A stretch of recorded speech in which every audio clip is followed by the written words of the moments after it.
नमस्कार, आप देख रहे हैं from academic to competitive English, मेरे यानी संतोष राजपूत के साथ। और आज का टॉपिक है 50 इम्पॉर्टेंट एमसीक्यूज़ की 5th सीरीज़। और इस सीरीज में एमसीक्यूज़ मैंने शामिल किए हैं सिनोनिम्स, एंटोनिम्स, वर्ब्स और स्पॉटिंग एरर्स की 50 क्वेश्चंस। आप मेरे चैनल के प्लेलिस्ट सेक्शन में जाकर अपनी चॉइस के वीडियोस देख सकते हैं। चलिए तो ज़्यादा टाइम ना वेस्ट करते हुए शुरू करते हैं आज का video. Pick out the best alternative for the round off word. यहाँ क्वेश्चन में किसी पर्टिकुलर वर्ड को राउंड ऑफ किया जाएगा और उस राउंड ऑफ वर्ड के बदले में उसका सिनोनिम आपको बताना है। चलिए शुरू करते हैं। तो पहला है the inspector was a vigilant young man.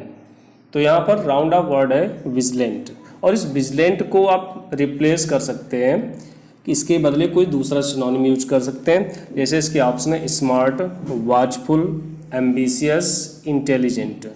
Vigilant का मतलब होता है सतर्क या सावधान, जिसके अनुसार सही ऑप्शन है यहाँ पर वॉचफुल। अन्य 3 ऑप्शन का मतलब भी समझ लें। स्मार्ट का मतलब चुस्त दुरुस्त होता है, एम्बिशियस महत्वाकांक्षी, इंटेलिजेंट बुद्धिमान। तो ये ए, सी और डी में से कोई नहीं हो सकता है विजिलेंट की जगह पर, क्योंकि विजिलेंट का मतलब सतर्क या सावधान होता है, जिसके बदले में वॉचफुल ही सही होगा। अगला है second question, the newspapers are clamouring against the injustice to the landless labourers. यहाँ पर राउंड ऑफ वर्ड है क्लेमरिंग। क्लेमरिंग का मतलब होता है हो हल्ला करना, शोर मचाना। तो इसके ऑप्शन है प्रोटेस्टिंग, नॉइजिंग, कंप्लेनिंग, डिमॉन्स्ट्रेटिंग। प्रोटेस्ट का मतलब होता है विरोध करना, नॉइजिंग शोरगुल करना, कंप्लेनिंग शिकायत करना, डिमॉन्स्ट्रेटिंग प्रदर्शन करना। तो क्लेमरिंग का मतलब हो हल्ला करना यानी विरोध जताना, जिसके अनुसार प्रोटेस्टिंग का प्रयोग किया जाएगा। ए ऑप्शन इसका सही होगा। नेक्स्ट क्वेश्चन है India has made spectacular progress in science and technology. यहाँ पर आपको रिप्लेस करना है स्पेक्टेकुलर को। स्पेक्टेकुलर का मतलब होता है शानदार, भव्य, स्प्लेंडेड। तो इसके बदले ऑप्शन आप रिप्लेस कर सकते हो ऑप्शन में से। पहला है remarkable, great, formidable, super. Remarkable का मतलब विलक्षण होता है यानी शानदार, तो यही इसका सही हो जाएगा। बचे हुए शब्दों का भी मतलब समझ लेते हैं। ग्रेट महान, फॉर्मिडेबल होता है डरावना, टेरिबल, हॉरिबल, सुपर मतलब सर्वोच्च, श्रेष्ठ होता है। इसमें सही ऑप्शन ए वाला होगा। अगला क्वेश्चन है we will carry out the inquiry as expeditiously as possible. Expeditiously का मतलब होता है अविलंब, बिना किसी देरी के। ये शब्द बना है एक्सपेडिट से। एक्सपेडिट का मतलब होता है जल्दी करना। तो एक्सपीडिशियसली को आप रिप्लेस कर सकते हैं ऑप्शन में से फेयरली, स्पीडली, टाइमली, जस्टिफिएबली। अब यहाँ पर ऊपर बताया गया एक्सपेडिशियसली, जिसका मतलब होता है अविलंब, तो जिसके अनुसार सेंस निकल रहा है कि जल्दी जल्दी काम होना चाहिए, तो जिसके अनुसार बी ऑप्शन में लिखा है स्पीडली, तो यही सही ऑप्शन हो जाएगा। जस्टिफिएबली डी ऑप्शन में जो लिखा है इसका मीनिंग जान लीजिए। इसका मतलब होता है उचित, बाकी शब्दों का मीनिंग आपको पता ही होगा। अगला क्वेश्चन है he will rise to the stature because of his invincible courage. Stature का मतलब कद या हाइट, और जिसको आपको रिप्लेस करना है वो वर्ड है इनविंसिबल। इनविंसिबल का मतलब होता है अजेय। अब नीचे ऑप्शन में देख लीजिए। पहला है इनवायलेबल, अनमैनेजेबल, सी वाला अनबीटेबल, और डी में है इमेजरेबल। इनवायलेबल का मतलब होता है पवित्र, अनमैनेजेबल का मतलब अव्यवस्थित, अनबीटेबल का मतलब अजेय, और इमेजरेबल का मतलब अथाह होता है, जिसकी था नापी जा सके, जिसकी लंबाई या गहराई ना नापी जा सके, उसको इमेजरेबल कहते हैं। तो ऊपर जो वर्ड लिखा है इनविंसिबल, इसका मतलब अजेय होता है, जिसके अनुसार सी ऑप्शन वाला सही हो जाएगा अनबीटेबल, जिसमें एक वर्ड है बीट। बीट का मतलब हराना होता है, और इसी शब्द का अपोजिट कर दिया गया अनबीट करके। अगला क्वेश्चन है सॉलिट्यूड। यहाँ पर केवल एक शब्द लिख दिया है, सेंटेंस में नहीं है, और सॉलिट्यूड का आपको मीनिंग सिनोनिम में बताना है। और ऑप्शन है musical composition, aloneness, true statement, single mindedness. तो सॉलिट्यूड का मतलब होता है एकांत स्थान, अकेलापन, जिसके अनुसार अलोननेस वाला सही होगा। अगला है pick out the best opposite for the round off word. जो शब्द राउंड ऑफ किया गया है उसके बदले में आपको अपोजिट शब्द यूज करना है। जैसे पहला सेंटेंस है द प्लेन ले बर्न्ट इन फ्रेगमेंट्स। यहाँ पर शब्द है फ्रेगमेंट्स और फ्रेगमेंट्स के बदले में आपको अपोजिट बताना है। फ्रेगमेंट्स का मतलब होता है टुकड़े टुकड़े हो जाना। तो इसके ऑप्शंस हैं होल, पार्ट्स, स्क्रैप्स, पीसेस। तो फ्रेगमेंट्स का सही अपोजिट होगा होल, क्योंकि बाकी बी सी डी तीनों ऑप्शन में फ्रेगमेंट्स के सिनोनिम्स लिखे गए हैं। इसका मतलब टुकड़े होना होता है। स्क्रैप्स का मतलब टुकड़े होता है, पीसेस और पार्ट्स का मतलब तो होता ही है। तो इसका सही जवाब है ए वाला। नेक्स्ट क्वेश्चन है the feebleness of mind is the greatest hurdle to success in life. यहाँ पर राउंड ऑफ वर्ड है फीबलनेस, और फीबलनेस का मतलब होता है कमजोरी, जिसके अनुसार ऑप्शन है साउंड, इनफर्म, इनबेसिलिटी, स्ट्रेंथ। साउंड का मतलब ध्वनि, इनफर्म का मतलब कमजोर। साउंड का मतलब वैसे और गहरा भी होता है, स्वस्थ होना भी होता है, कई जगह पर साउंड का प्रयोग किया जाता है। साउंड माने प्रतीत होना भी होता है जब वर्ग के रूप में आता है। और डी ऑप्शन है strength.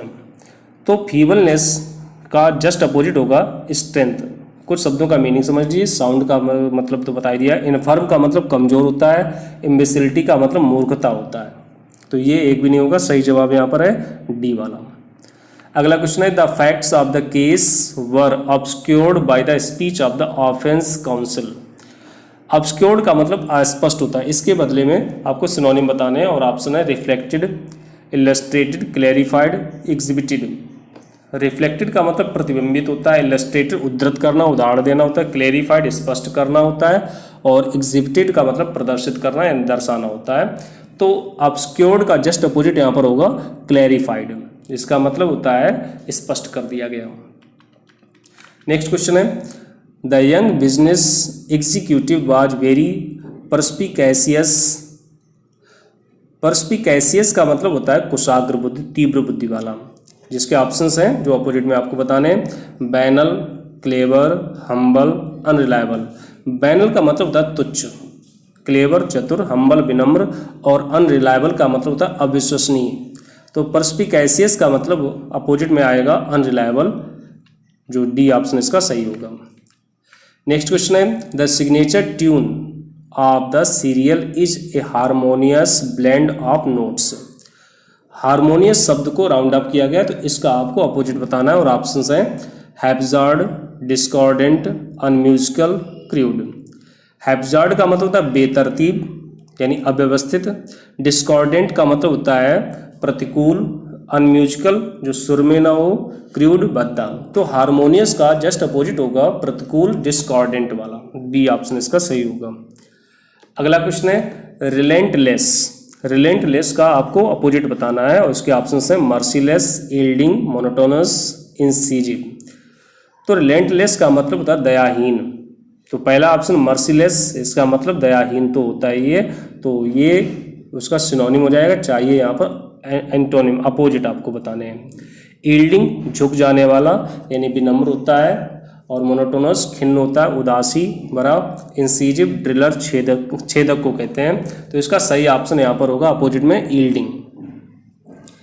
Next fill in the blanks with the suitable form of verb. नीचे कुछ सेंटेंसेस लिखे गए हैं और ब्रैकेट में सभी के साथ में वर्ब दी गई। उस वर्ब का आपको सही टेंस फॉर्म यूज करना है और जिसके चार चार ऑप्शंस दिए गए हैं। जैसे पहला क्वेश्चन है his son blank space to school regularly, और option go, goes, is going, has gone. तो कुछ चीज़ें तो पहले से ही यहाँ पर अलग की जा सकती हैं। जैसे गो तो शुरुआत से ही इनकरेक्ट हो जाएगा क्योंकि सब्जेक्ट सिंगुलर नंबर में है और गो वर्ब प्लूरल की है, तो ये तो पहले से ही आप खारिज कर सकते हैं, इसको हटा दीजिए। बचे आपके पास तीन option goes, is going, has gone. अब सेंटेंस में कोई पर्टिकुलर वर्ड जरूर आता है जिसके माध्यम से आप टेंस पता कर सकते हैं। जैसे यहाँ पर वर्ड आया रेगुलरली, और रेगुलरली जिस वाक्य में आता है वो हमेशा इंडेफिनिट टेंस का वाक्य होता है। और यहाँ पर सी में इज गोइंग जो कंटिन्यूअस शो कर रहा है, हैज गॉन जो परफेक्ट टेंस शो कर रहा है, इसलिए सही ऑप्शन यहाँ पर बी वाला होगा यानी गोज भरा जाएगा। अगला क्वेश्चन है she blank space for America next year. Blank space में भरने के लिए ब्रैकेट में दी गई लीव, और लीव के लिए ऑप्शन है is leaving, will leave, both A and B, मतलब ए ऑप्शन भी हो सकता है, बी ऑप्शन भी हो सकता है और डी ऑप्शन में नन, इनमें से कोई नहीं हो सकता है। जो नेक्स्ट ईयर लिखा गया है इसका मतलब नेक्स्ट आने वाला समय होता है, यानी भविष्य काल से संबंधित है, और फ्यूचर वाले सेंटेंस में फ्यूचर की कोई वर्ब आएगी, यानी बी वाला ऑप्शन इसका सही होना चाहिए, विल लीव। लेकिन फ्यूचर टेंस के लिए प्रेजेंट कंटिन्यूअस टेंस भी सुटेबल होता है, जिसे आप कभी कभी कहते हो कि अब मैं स्कूल जा रहा हूँ, जा रहा हूँ का मतलब वो स्कूल जाएगा। तो ये वाक्य में ए और बी दोनों ही सही है। ऐसा कह सकते हैं कि वह अगले वर्ष अमेरिका के लिए रवाना हो रही है, या ऐसे भी कह सकते हैं वह अगले वर्ष अमेरिका के लिए रवाना होगी। तो इसके ए और बी दोनों ही ऑप्शन सही है, तो इसका सही जवाब है सी वाला। नेक्स्ट क्वेश्चन है, this is the best book I blank space ever, फिर ब्लैंक स्पेस ब्रैकेट में है रीड। ब्रैकेट में जो वर्ब दी गई रीड ये एक ही है, लेकिन ब्लैंक स्पेस दो जगह पर है। इसका मतलब पहले जो ब्लैंक स्पेस है किसी टेंस के अनुसार यहाँ पर हेल्पिंग वर्ब आएगी, बाद वाले में ब्रैकेट में दी गई वर्ब की सही फॉर्म का प्रयोग किया जाएगा। अब जिस वाक्य में एवर नेवर का प्रयोग किया जाता है वो वाक्य प्रेजेंट परफेक्ट टेंस का होता है। तो ये सेंटेंस प्रेजेंट परफेक्ट टेंस के अनुसार हैज़ रेड भी हो सकता है, हैव रेड भी हो सकता है, लेकिन सब्जेक्ट यहाँ पर आई है तो आई के अनुसार हैव का प्रयोग किया जाता है, हैज का प्रयोग नहीं किया जाता। तो सही जवाब यहाँ पर बी वाला होगा। पहले ब्लैंक स्पेस में भरेंगे हैव और बाद वाले ब्लैंक स्पेस में भरा जाएगा रीड। अगला क्वेश्चन है, they blank space their success 2 days ago, और ऑप्शंस हैं celebrates, celebrated, is celebrating, will celebrate. Sentence में लिखा गया है 2 days एगो। जिस वाक्य में एगो का प्रयोग किया जाता है वो सेंटेंस होता है पास्ट इंडेफिनिट टेंस, और पास्ट इंडेफिनिट टेंस में अगर सेंटेंस है तो वर्ब की सेकंड फॉर्म का प्रयोग किया जाए। तो सही जवाब यहाँ पर है बी वाला, सेलिब्रेटेड का प्रयोग किया जाएगा। अगला क्वेश्चन है, on the beach many children blank space and many girls, फिर blank space in the sea, bracket में है प्ले और स्विम, दो वर्ब्स दी गई हैं और इसके ऑप्शंस है are playing, are swimming, were playing, were swimming, both A and B और नन। तो आर प्लेइंग, आर स्विमिंग ये दोनों ही सही हो सकते हैं, और वर प्लेइंग, वर स्विमिंग ये भी दोनों सही हो सकते हैं। तो इसमें सही जवाब है सी वाला, क्योंकि सेंटेंस में कोई ऐसा पर्टिकुलर वर्ड नहीं आया जो इसमें टेंस बाउंडेशन लगाता हो। तो इसके ए और बी दोनों ही सही हैं, तो सही जवाब यहाँ पर होगा सी वाला। अगला क्वेश्चन है, she blank space all the material by last evening, bracket में टाइप।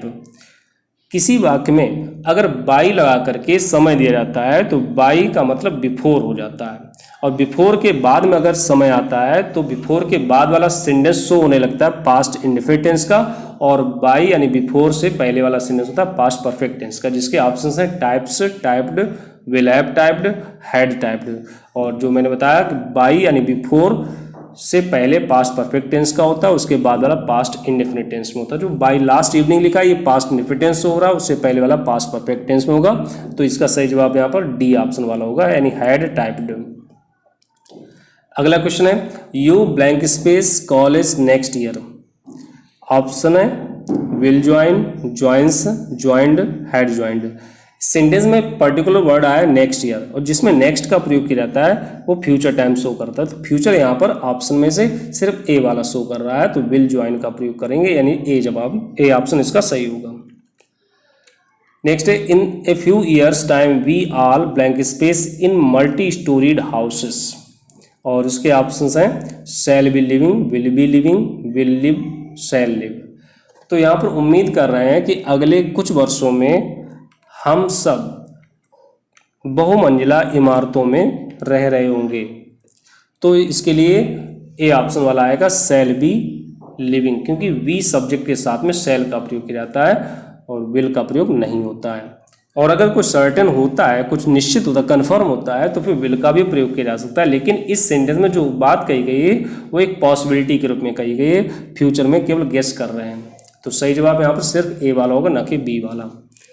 नेक्स्ट क्वेश्चन है, at the rate he is studying, जिस दर से वो पढ़ाई कर रहा है, he blank space by next year, और ब्रैकेट में है क्वालिफाई, जिसके अनुसार ऑप्शंस हैं will have qualified, shall have qualified, will have been qualifying, shall have been qualifying.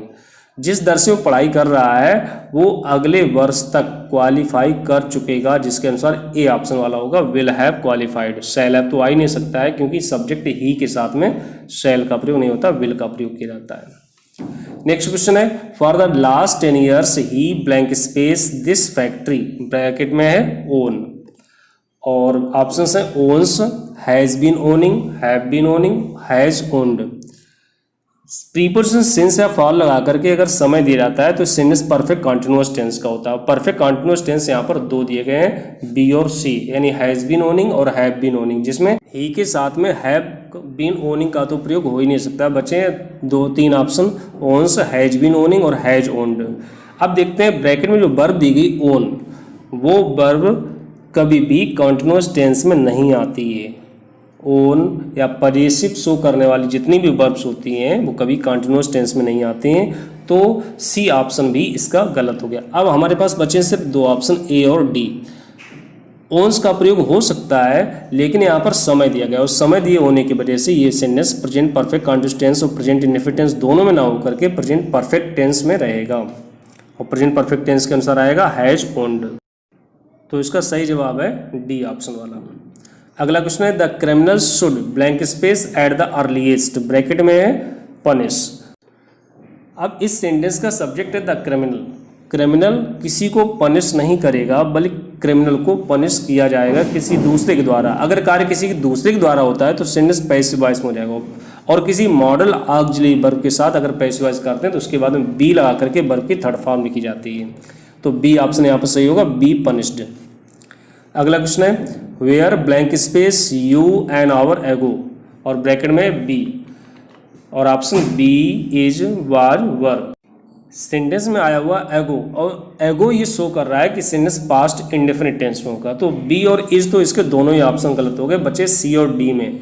Subject यहाँ पर है यू, तो यू के साथ में वाज का प्रयोग नहीं होता, वर का प्रयोग किया जाता है, तो सही जवाब यहाँ पर डी वाला होगा। अगला क्वेश्चन है, I will do this work when you blank space me to do it, और ब्रैकेट में लिखा गया आस्क। आस्क के सही फॉर्म 4 ऑप्शन में से कौन सा होगा, ask, asked, asking, will ask.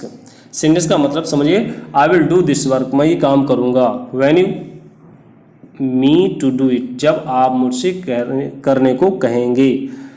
When के साथ जुड़ा हुआ सेंटेंस फ्यूचर हिंदी में अर्थ दे रहा है, लेकिन व्हेन और इफ कंडीशनल कंजक्शंस हैं, इनके साथ में फ्यूचर टेंस का प्रयोग नहीं होता है, इनके साथ प्रेजेंट इंडेफिनिट टेंस में वाक्य प्रयोग किया जाता है, जबकि मीनिंग इसका फ्यूचर टेंस में रहेगा। तो जिसके अनुसार ए ऑप्शन वाला सही होगा, आस्क का प्रयोग किया जाएगा। अगला क्वेश्चन है, well I blank space you once at a party what we blank space then, bracket में है सी और इंट्रोड्यूस, और ऑप्शन सी इंट्रोड्यूस्ड, सा वर इंट्रोड्यूस्ड, सा वर नॉट इंट्रोड्यूस्ड, सा विल इंट्रोड्यूस।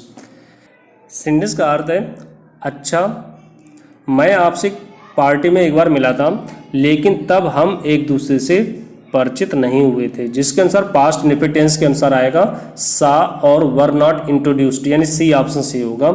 बी ऑप्शन में भी वर इंट्रोड्यूस करके लिखा है, लेकिन ये इसलिए गलत हो रहा है क्योंकि सेंटेंस में बट का प्रयोग किया है। बट का मतलब सेंटेंस निगेटिविटी शो कर रहा है, लेकिन हम परिचित नहीं हुए थे। ऐसा नहीं कह सकते हैं कि मैं पार्टी में आपसे एक बार मिला था लेकिन हम एक दूसरे से परिचित हो गए थे, ऐसा नहीं होगा। अगला क्वेश्चन है, buses usually blank space along this street but today they blank space because the road is under repairs, और इसके ब्रैकेट में लिखा है इसके लिए रन और नॉट रन।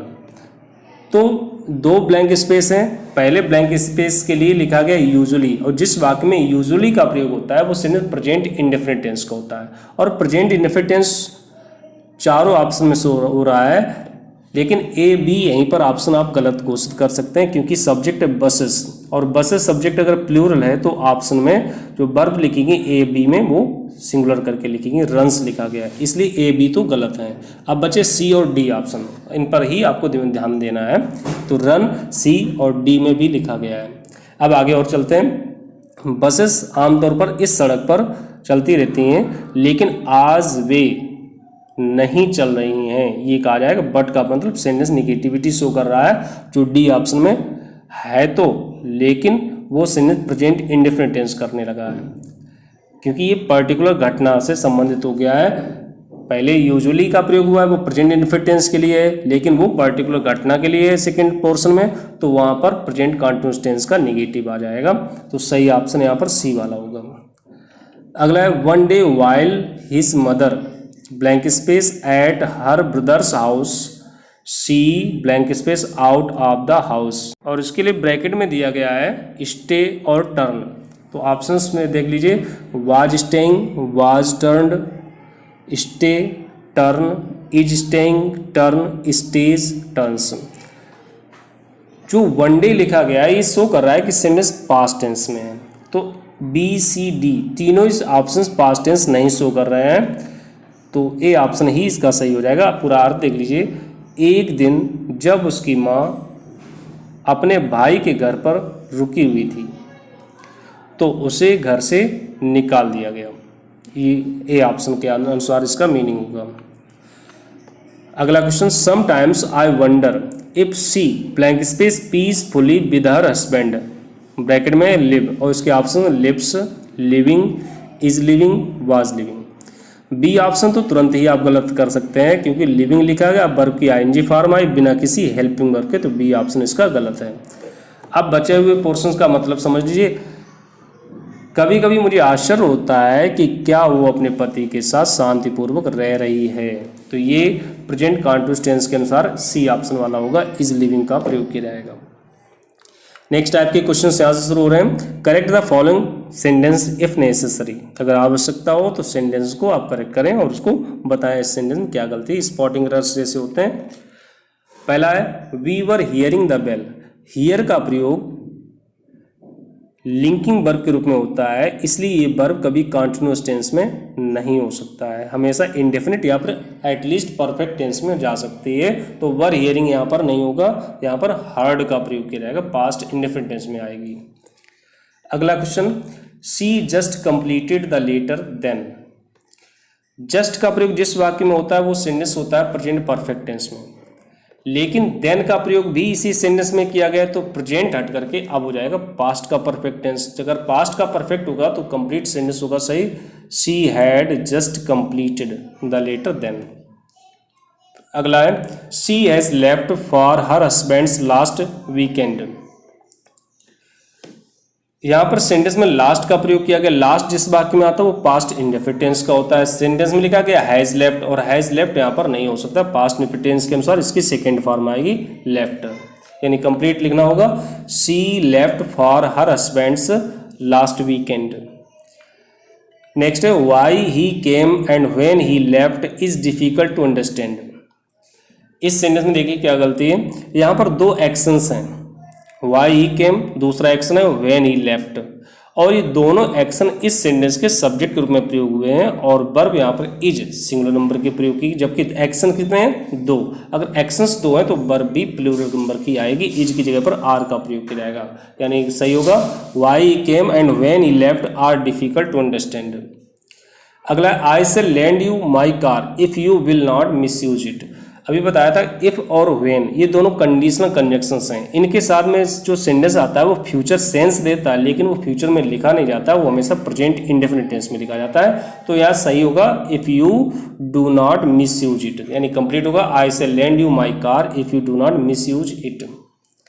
अगला I can not say what is she doing these days, इस सेंटेंस में आप देखिए व्हाट एक कंजक्शन के रूप में प्रयोग किया गया है, ना कि सेंटेंस इंट्रोगेटिव है। अगर कोई भी इंट्रोगेटिव वर्ड किसी कंजक्शन के रूप में प्रयोग किया जाता है तो उस इंट्रोगेटिव वर्ड के बाद सब्जेक्ट की आवश्यकता पड़ती है, ना कि हेल्पिंग वर्ब की।